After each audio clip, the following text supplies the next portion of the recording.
Hi, I'm Dr. Pat, and I have taken this as an initiative to keep mothers, fathers, families, us educated and informed, creating awareness. This every single day we're bringing a creating awareness video for you to send out to other people so that you can say, did you know? We should probably just call them, did you know?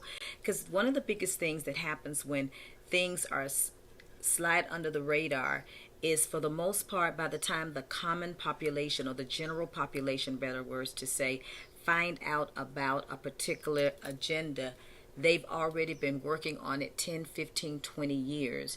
And by the time the general public is about to do something about it, they've had a 10, 15-year head start on us. And that's the case with the awareness that we are providing for, let's say, 3 areas. And that is the issue of human trafficking, which has commonly had it's had more exposure with sex offenders, human trafficking, because a lot of things that we've seen of late with several different cases that have been exposed show trafficking. So the word human trafficking and trafficking is something that we have become sensitized to, not desensitized, but sensitized to. But in the area of this whole push with the understanding of the movement forward with pedophilia, and I want to first acknowledge that one of the general main agendas is to normalize pedophilia. So as we've said in some of the other creating awareness, that number one, we don't hate any people, we don't demean any people, we're not hating. I've lived my life lifting people up. I simply believe, as a mother, grandmother, we have a right to protect our children. So that's why you see our emphasis on protect the children, guard the children, protect the children. Our motive, our premise, our everything is to protect the children. So in normalizing pedophilia, my job is to help you, the general public, us, and as the society and culture, to understand what the agenda is. So I'm exposing the strategies, exposing what's endeavored to be taught as normalizing a behavior that I feel like we as parents, grandparents, have a right to say, I choose to put a greater guard and a greater protection around my household concerning my children. So here's the 2 schools of thoughts. I'm going to send you to the particular sites, because we're real big about leading you to the information so you can see the information yourself.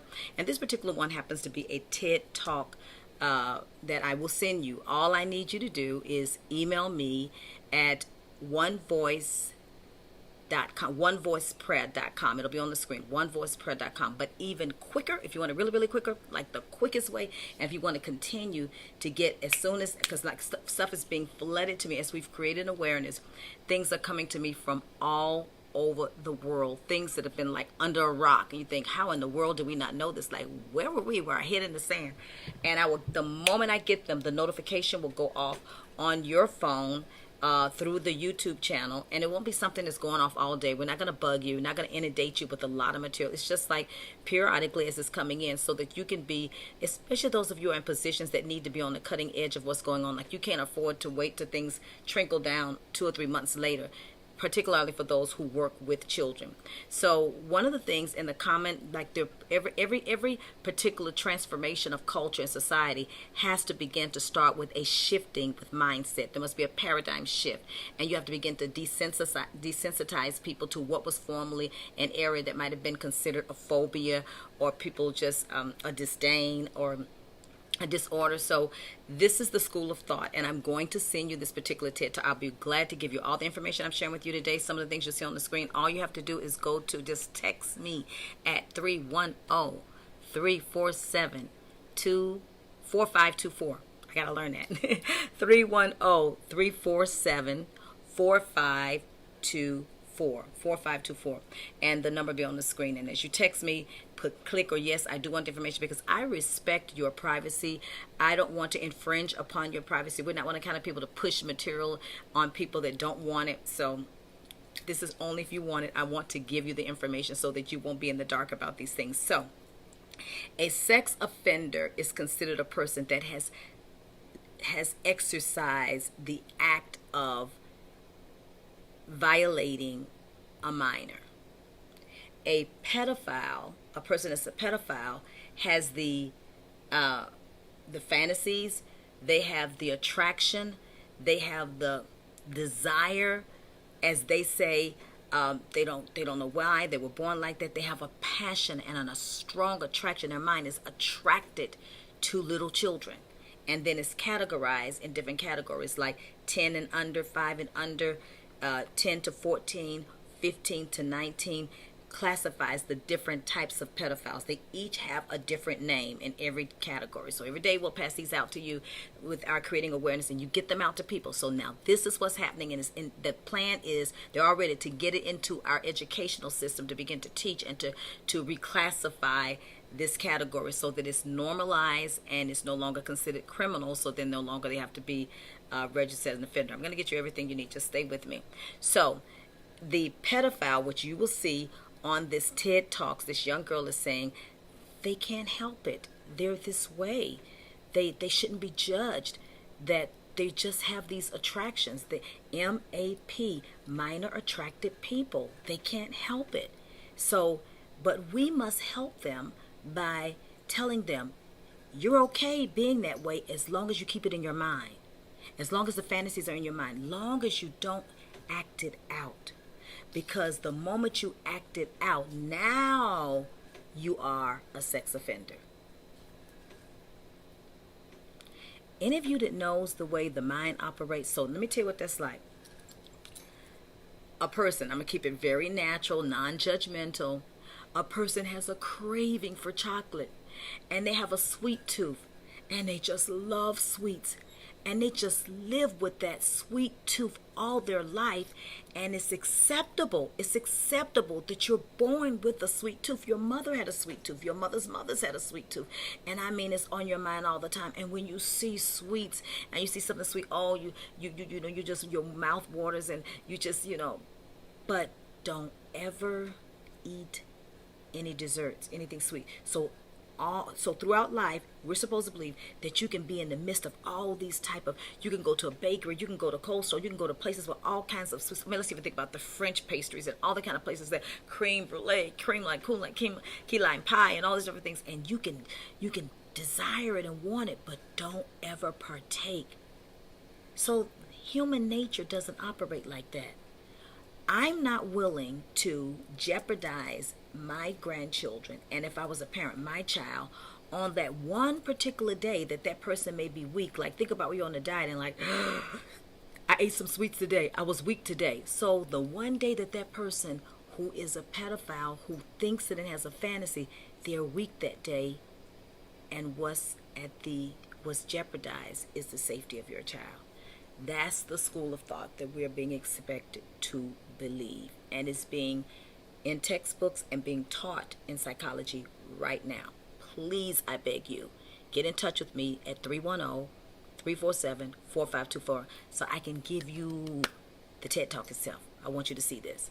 And then the second thing would be that's for the normalization of it, so we can become desensitized. It's okay to accept them just as long as they don't commit the act. How many of you know the way you know the example they talk about, the way you kill a frog or boil a frog? You don't just drop them in hot water. You just little by little by little by little turn up the heat. So little by little by little desensitize. Little by little. And that's exactly what's happening. So the audience, you'll see that nobody in the audience goes, what? No. Everybody just sits there very intelligently. There was a time that if somebody was trying to say a person that would violate children, the crowd would have been like roaring, and nobody said a thing. That's the first step to normalization, to normalizing things. Secondly, the North Carolina General Assembly just passed a piece of legislation that they, let me get it to you because I'm real big about making sure I read everything.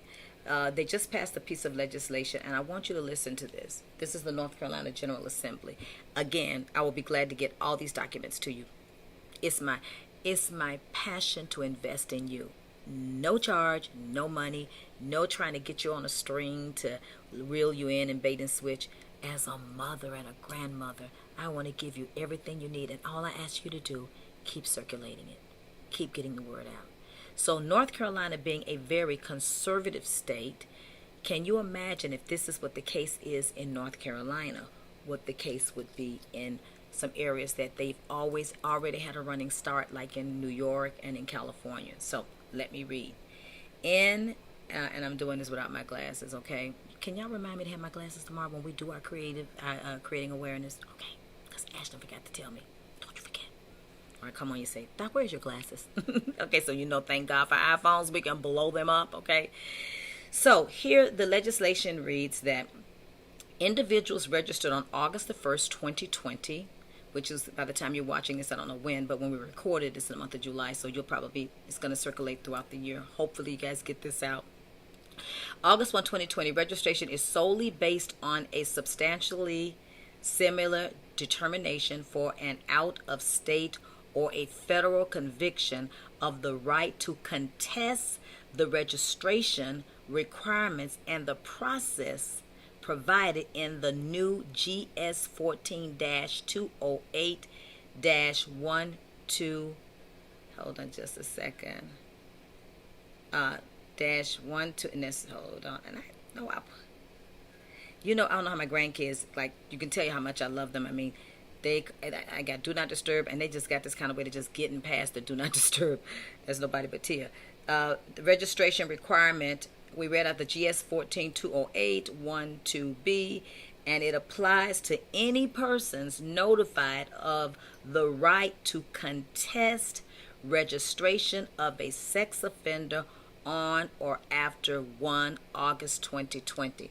So remember, I shared with you guys, I said July and August, September especially, but more July and August. I said, guys, we can't afford to drag our feet. We can't afford to avert our eyes. We can't afford to turn a deaf ear. July, August, September, right before the elections, they're pushing their agenda. They're slowly getting things, General Assembly, to change things. So it's like, for an example, let me help you understand.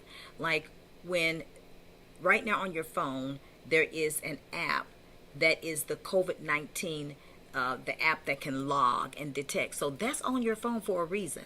So you didn't just, all of a sudden, no one just woke up and say, oh, let's do this. It's all been planned and calculated. It's a rollout for what is about to come. So when you see the North Carolina General Assembly passing legislations like this, then that's telling you there's a rollout coming, and the goal is that they will no longer have to be registered as a sex offender because it's normalized. So today I'm asking you, please help me circulate this, and I'm looking for an army of men, women, citizens, people who care enough to protect our children. Now, every day we're going to keep creating awareness, and I just hope these are helping you. I just simply ask you, share with school teachers, share with principals, share with those children church workers, share with those nurseries, share with those. We're not trying to create any kind of phobia. We're simply saying, let's create an awareness. We have a choice and a right to protect our children, okay? Let a child remain a child. That's our flyer for today. Let a child remain a child. And why am I doing all of this? Our second flyer for today is protect their innocence. Say it with me. Protect their innocence. I think the most beautiful thing that I love about being around my grandchildren is the innocence. You want to just protect it as long as you possibly can. You know you can't do it forever, but we try to protect it as long as we can. So now, you're going to see on the screen some different emblems that I want you to pay attention to. One of the previous piece of documents that we sent out to you, if you sent out for them, and this one is a jaw-dropping piece. Oh my goodness, you think the one about the pizza piece was, but this first piece of normalizing it and normalizing it as a natural orientation, it had these emblems on the bottom, and I kept saying, what do those two hearts represent? Well, guess what, guys? My research team, they are hound dogs. They are just like, they don't play. And you think they work for Scotland Yard or somewhere, you know. And when I think of those guys, I think doom, doom, doom, doom, doo, doo, doo. they're going to get it. They're like on a dog. So there's one particular emblem you'll see on the screen. Ashton's going to show you with the double heart. So we got it. We knew it was something to it because it was labeled right on the bottom with the other emblems. Now you'll begin to see some of these emblems as you look out for them. They'll be on cartoons. They'll be on games. They'll be on different shows, different things that you, different posts and different things that you see that are posted on social media. That's their hidden way of talking to each other about their child love and pushing it. And charms and necklaces are being made that children are buying, perhaps at places like, you don't know this, be careful if you buy charms, because I'm a person that likes charms too. Be careful when you go to like a Pandora or different places that sell charms. There's this one particular little thing online that Tia a lot of times orders her little earrings and jewelries and charms, and I had to quickly tell Mimi, look out for these charms right here. Don't let her buy these charms or these emblems or these logos, because this is a statement. So the double heart, the double pink heart is considered, it is the double heart logo, aka a girl lover, and it represents child love, a girl lover, child love. The boy emblem, and then it's got the charm as well, a pendant, a logo pendant. Then under it, it looks like a little innocent butterfly. It's really two hearts, and the two hearts make up a butterfly. One is a light pink heart and a lavender heart. Logo, aka child lover, a child lover. Here's another emblem. Looks very interesting emblem, and it's known as Clomile, and it stands for Child Love Online Media Activism. Clomile, Child Love Online Media Activism. And you should see the emblem, and you should see the things we expose to you, the different things that this emblem is on already. Please get in touch with me so I can give it to you. 310-347, it's new, 4524. And you can also go to, I'd rather for you to do the text, because I can get it to you so much quicker than through email, because we've been inundated with people like, I want to know. And I want to so applaud all the men, all the pastors, all the women, and I'm so proud of the men taking a stand. Thank you so much, men. We need you to be the brothers and the uncles and the daddies to help protect these children. Okay, one of the other emblems that you see, we gave you those two. There's more, believe it or not. The next emblem is like a pyramid, and it has a little, it's just interesting the way they are. And this one is your aka boy lover, those who love little boys. Then this one here is it's called LBL, aka a little boy lover, those who like little boys. So when they see this and they do these emblems, they know. And I already told you about the one with the child love. So we'll get all of these to you and help you, your grandparents, get to your daughters, sons, even to help the children. So when they see this, they know. And every single day, we're endeavoring to create awareness for you to make sure that we're not left in the dark, and we are by no means ignorant of Satan's devices. I want you to circulate this as much as you can and tell everyone that's interested. Go to that same text. We'll get all the information out to them so that you can have the evidence and the fact finding that we've done. You can check behind us on every last bit of the fact finding, the legislations and everything, because in order to be informed people that stand in the gap, the only thing that's needed for evil to rule is for good people to do absolutely nothing. So let's keep fighting this fight for our children. Today is Warfare Wednesday. This means war. Have a blessed and overcoming day. Your voice counts. Make your voice count. See you tomorrow. If you desire prayer, please go to onevoiceprayer.com. We have a team of compassionate men and women that are just waiting for your prayer requests. If you'd like to talk to someone, we have conveniently made available to you a WhatsApp line, country code 1, city code 336, and the number is 782-1228. Onevoiceprayer.com.